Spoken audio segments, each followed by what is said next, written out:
কিছু ডিরেক্টরের সাথে আসলে কাজ করতে চাই। ওকে, যেমন তুমি তখন হয়তো নিউজ দেখেছো যে আমার তৌকির ভাইয়ের সাথে প্ল্যান হচ্ছিল যে আমি তার সাথে কাজ করব।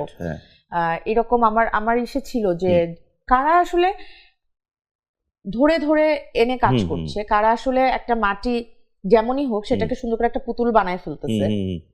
যেমন তুমি একটা তৈরি জিনিস নিয়ে কাজ করে সুপারহিট দিলে আর তুমি একটা স্টার না বা অনেক দিন পিছিয়ে আছে এরকম একটা মানুষকে এনে তুমি একটা ভালো কাজ করালে, এটা দুটোর মধ্যে তো অনেক তফাৎ।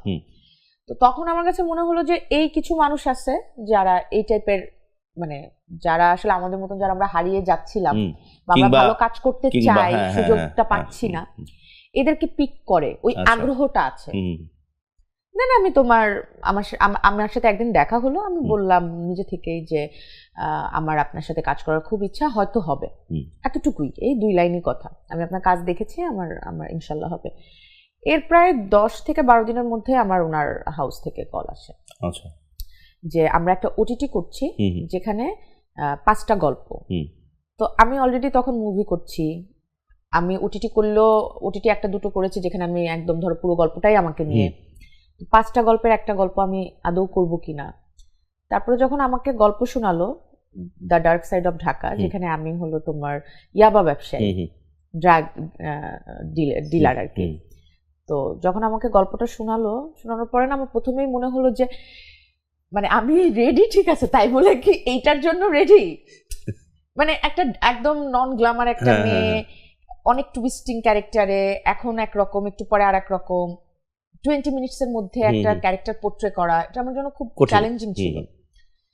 আমার মনে হলো আচ্ছা যে হবে নাহলে নাই, ব্যাক টু দ্য প্যাভিলিয়ন, আমাকে দিয়ে আসলে হবে না। আচ্ছা, তো ওইটা করার পরে যখন ওই কাজটা আমি দেখলাম, দেন না আমার যে ওই যে একটা কনফিডেন্স বেড়ে গেল না দাদা, আমার মনে হয় ওইটা আমাকে আর আটকাইতে পারছে না। এই যে ডার্ক সাইড অফ ঢাকা থেকে শুরু করে আজকে সুড়ঙ্গ পর্যন্ত, সুড়ঙ্গের গল্পে আসছি, তো এই যে জার্নিটা, এই জার্নি থেকে হঠাৎ করে এখন যদি আবার তোমাকে অরিজিনালি যারা তমা মির্জা বানিয়েছে, আমি বলবো যে বা পরিচিতি দিয়েছে, সেটা হচ্ছে কমার্শিয়াল ফিল্ম, তথাকথিত সো কল্ড কমার্শিয়াল ফিল্ম।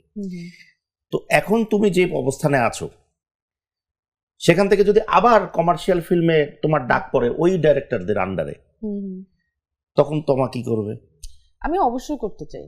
ওকে, আমি অবশ্যই করতে চাই, কারণ আমার ভুলে না যাওয়ার, হ্যাঁ, আমার শিকড়, আমার গোড়া, আমার মানে ধরো আমার বেড়ে ওঠা, আমার মানে আমরা কি স্কুল লাইফ কখনো ভুলে যাই না? যতই আমি হ্যাঁ আমি বাইরে থেকে ডিগ্রি নিয়ে আসি, সেই করি, পিএইচডি করি, কিন্তু স্কুলের গল্প মেমোরিজ কিন্তু স্কুলেরই। তো ওইটা আমার স্কুল লাইফ, যেখান থেকে আমার বেড়ে ওঠা। ভালো লাগলো।